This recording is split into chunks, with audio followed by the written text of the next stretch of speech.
Hello दोस्तों, नमस्कार। आप सभी का मेरे चैनल राहुल विद कंटेंट में बहुत बहुत स्वागत है। तो दोस्तों, वीडियो में आगे बढ़ने से पहले मैं आपकी विश्वास के लिए बता देना चाहता हूं कि मेरा दोस्तों खुद का सिलेक्शन बीएसएफ कांस्टेबल ट्रेड्समैन में फाइनल रूप से हो चुका है। तो मैं जो भी बातें करने वाला हूं इस वीडियो में मैं अपनी एक्सपीरियंस के बेस्ड पे बात करने वाला हूं, ठीक है। तो सबसे पहले हम लोग इस वीडियो में बात करेंगे डॉक्यूमेंट्स वेरिफिकेशन के बारे में। दोस्तों, सीआरपीएफ कांस्टेबल ट्रेड्समैन की फिजिकल और डिटेल मेडिकल एग्जामिनेशन और डॉक्यूमेंट्स वेरिफिकेशन की डेट आउट हो चुकी है और शायद आपने आपका डेट भी देख लिया होगा कि आपका डेट किस तारीख को है, मतलब आपका इन सारे चीज़ों की जो इम्तिहान है वो किस तारीख को होगी, ठीक है। तो सबसे पहले हम लोग दोस्तों बात करेंगे डॉक्यूमेंट्स वेरिफिकेशन के बारे में, क्योंकि डॉक्यूमेंट्स वेरिफिकेशन से संबंधित बहुत सारे लोग परेशान हो रहे हैं कि भाई कौन सा सर्टिफिकेट मुझे बनवाना है, क्या है, नहीं है। तो मेरे भाई, इस वीडियो से बाहर कुछ नहीं होने वाला है और जितने भी लोग जो अलग अलग चैनलों के द्वारा वीडियो बनाते हैं ना, वे लोग के पास खुद की जानकारी नहीं होती है। वे तो या तो किसी दूसरे की वीडियो को देखते हैं या तो वो किन्हीं अभ्यर्थी से जानकारी लेते हैं। तो चलिए हम लोग बिना किसी देरी की इस एपिसोड की हम लोग शुरुआत करते हैं। तो देखिए मेरे भाई, अगर हम लोग बात करें टोटल पोस्ट के बारे में, तो टोटल पोस्ट आपको तो मेरे भाई मालूम है कि इसकी हाइट 170 सेंटीमीटर है, फीमेल के लिए 157 और एसटी के लिए 162 सेंटीमीटर है। अगर मैं वजन की बात करूं तो पुरुष की वजन कम से कम 50 केजी से प्लस चाहिए और फीमेल की वजन कम से कम 45 केजी से प्लस चाहिए।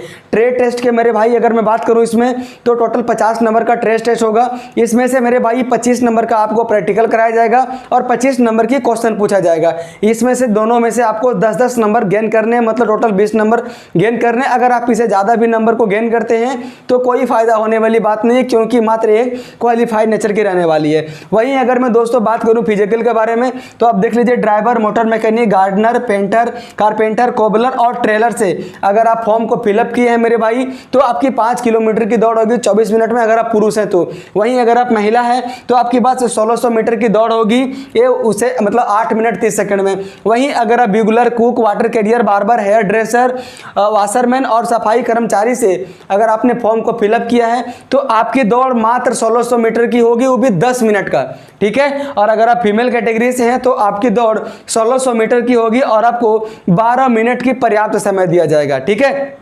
तो चलिए हम लोग आते हैं अपने फाइनल चीज़ें जो ये डॉक्यूमेंट वेरिफिकेशन के बारे में। तो देख लीजिए मेरे भाई, डॉक्यूमेंट वेरिफिकेशन के लिए आप लोगों को कौन कौन सा डॉक्यूमेंट लेके जाना है, आप ध्यान से सुनिएगा।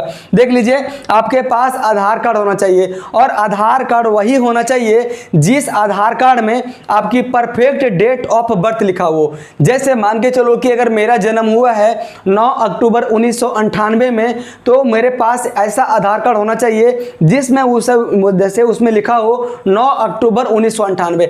ऐसा नहीं दोस्तों, ऐसे बहुत सारे आधार कार्ड हैं मेरे भाइयों के पास जिनमें सिर्फ बस ईयर लिखे होते हैं 1998।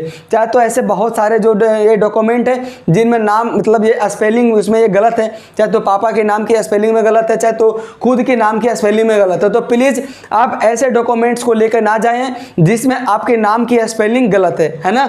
आप उसके साथ साथ आपको पैन कार्ड भी लेके जाना है और पैन कार्ड के साथ साथ अगर आपके पास है वोटर आईडी कार्ड तो आप वोटर आईडी कार्ड को भी जरूर लेकर जाएं, लेकिन उसमें स्पेलिंग, नाम, डेट ऑफ बर्थ, एड्रेस, सारे सब चीज़ सेम होना चाहिए मेरे भाई।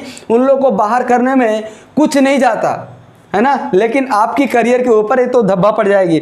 उसके साथ अगर मैं दोस्तों बात करूं तो आपके पास 10th की मार्कशीट होना चाहिए और 12th के भी मार्कशीट होना चाहिए। अच्छा, 10th की मार्कशीट के साथ साथ आपके पास 10th की पासिंग सर्टिफिकेट भी चाहिए मेरे भाई। ये पासिंग सर्टिफिकेट कब मिलती है? जब आप 10th पास करते हो तो उसके 1 साल के बाद स्कूल के द्वारा आप लोगों को दिया जाता है, ठीक है। तो आपके पास ये पासिंग सर्टिफिकेट जरूर होना चाहिए। अगर आप सिर्फ 10th की मार्कशीट को लेकर जाते हो तो आपको डॉक्यूमेंट्स वेरिफिकेशन में डिस्क्वालीफाई कर दिया जाएगा। उसी के जैसा आपकी 12th का पासिंग सर्टिफिकेट होना जरूरी है, ठीक है। मतलब मार्कशीट और पासिंग सर्टिफिकेट। अगर आप लोगों को पासिंग सर्टिफिकेट नहीं समझ में आ रहा है तो आप मेरे को कमेंट करना, मैं उससे रिलेटेड मैं एक वीडियो को बना दूंगा कि ये कैसा होता है, ठीक है। और आप अगर अभी तक आपने नहीं लिया होगा अपने पासिंग सर्टिफिकेट को तो आप अपने स्कूल में जाएं जहां से आपने 10th और 12th को किया होगा, आप वहां पे जाके जल्द से जल्द आप इसे मंगवा लें। इसके साथ साथ मेरे भाई, आपके पास जातीय प्रमाण पत्र होना चाहिए। जैसे मान के चलो, अगर आप ओबीसी हो तो आपके पास ओबीसी से होना चाहिए, अगर आप एससी व एसटी से हो तो आपके पास वो वाली सर्टिफिकेट होना चाहिए। लेकिन आपके पास जो ओबीसी चाहिए ना मेरे भाई, ये आपकी सेंट्रल गवर्नमेंट की होना चाहिए, और सेंट्रल गवर्नमेंट की जब नहीं होगी तो आपको डिस्क्वालीफाई कर दिया जाएगा, है ना, पहली बात। दूसरी सबसे बड़ी बात, आपके पास जैसे मान के चलो अगर नहीं भी होगा तो आप जल्दी जल्दी में जाएंगे और बनवा लेंगे, आप बनवा भी लेते हो फिर भी आपको डिस्क्वालीफाई कर दिया जाएगा। कैसे मेरे भाई, मैं अभी आपको बताता हूं, क्योंकि मेरे सेंटर पे खुद को बहुत सारे लोगों को मतलब डिस्क्वालीफाई कर दिया गया था। देखिए, जब ये फॉर्म फिलअप होना शुरू हुआ था सीआरपीएफ कांस्टेबल ट्रेड्समैन की, उससे पहले का आपके पास ओबीसी का सर्टिफिकेट होना चाहिए। जैसे मान के चलो, अगर ये सीआरपीएफ कांस्टेबल ट्रेड्समैन की फॉर्म फिलअप शुरू हुआ, मान के चलो मैं मानता हूं कि 5 फरवरी को शुरू हुआ, और अगर आपके पास जो ओबीसी है अगर ये बना हुआ मेरे भाई 15 फरवरी का 20 फरवरी का, तो आपके उन लोग भरी मतलब ये डिस्क्वालीफाई कर देंगे, है ना। मतलब जब से ये फॉर्म फिलअप होना शुरू हुआ था उसकी पहले के ही चाहिए। लेकिन अगर आपके पास नहीं है तो आप करंट में भी बनवा लेना और जाके देख लेना मेरे भाई कि क्या होता है, लेकिन ज़्यादातर संभावना है कि आपको डिस्क्वालीफाई कर ही दिया जाएगा। और इसके साथ साथ मेरे भाई, आपके पास आपका डोमिसाइल होना चाहिए, मतलब आवासीय प्रमाण पत्र होना चाहिए। उस आवासीय प्रमाण पत्र में भी आपके नाम के स्पेलिंग, आपके पापा का नाम का स्पेलिंग, आपके जो एड्रेस है उनकी सारी सब चीज़ें मैच करना चाहिए। एक भी चीज़ें में अगर मिसमैच अगर हो गई तो आपको बाहर कर दिया जाएगा, है ना। तो दोस्तों, मैं उम्मीद करता हूं कि आपको ये पूरा समझ में आ गया होगा डॉक्यूमेंट वेरिफिकेशन से संबंधित, और आप इन सारे चीज़ों का 2-2 फोटोकॉपी करवा लेना पूरा फ्रेश से, है ना। ऐसा नहीं कि अगर आप सेंटर पे गए तो आप लोगों को इतना अंदर घुसा दिया जाएगा ना, जो आप लोग वहां से बाहर निकल ही नहीं सकते हो। उसके बाद मेरे भाई, आप तो जानते हो ना कि फौज की कितनी खराब गालियां होती है, बस माँ बहन के आप सिर्फ वहाँ गालियां ही सुनोगे। तो प्लीज़ आप ऐसा ना करें, आप इसकी पूरा प्रॉपर 2 से 3 फोटो लेके जाएं, तो इसका ये पूरा फोटोकॉपी लेके जाएं, और आपके पास ये ओरिजिनल सर्टिफिकेट भी होना ज़रूरी है। उन लोग फोटोकॉपी रख लेंगे और उन लोग आपके फोटोकॉपी को मैच करेंगे आपके ओरिजिनल डॉक्यूमेंट से, ठीक है। तो दोस्तों, मैं उम्मीद करता हूं कि आपको ये डॉक्यूमेंट वेरिफिकेशन से संबंधित सारे सब चीज़ें क्लियर हो गई होगी।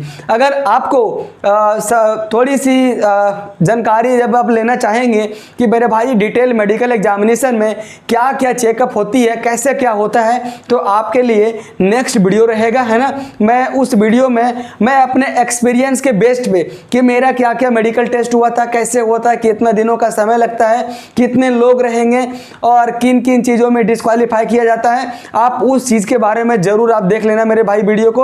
अगर आप मेरे चैनल पे नए हैं तो चैनल को सब्सक्राइब और वीडियो को लाइक कर लीजिएगा। मैं अपने इस चैनल पे वैकेंसी व इन सारे चीज़ों से रिलेटेड मैं जानकारियाँ देता ही देता हूँ। इसके साथ साथ मैं अपने चैनल पर मैं दोस्तों पढ़ाता भी हूँ। आप अगर ट्रेडमैन की एग्जाम की तैयारी कर रहे हो मेरे भाई, तो आपके लिए ये चैनल बेस्ट चैनल साबित होने वाली है। आप मेरे चैनल के प्लेलिस्ट वाले सेक्शन में जाकर एक बार दोस्तों विजिट करके देखें।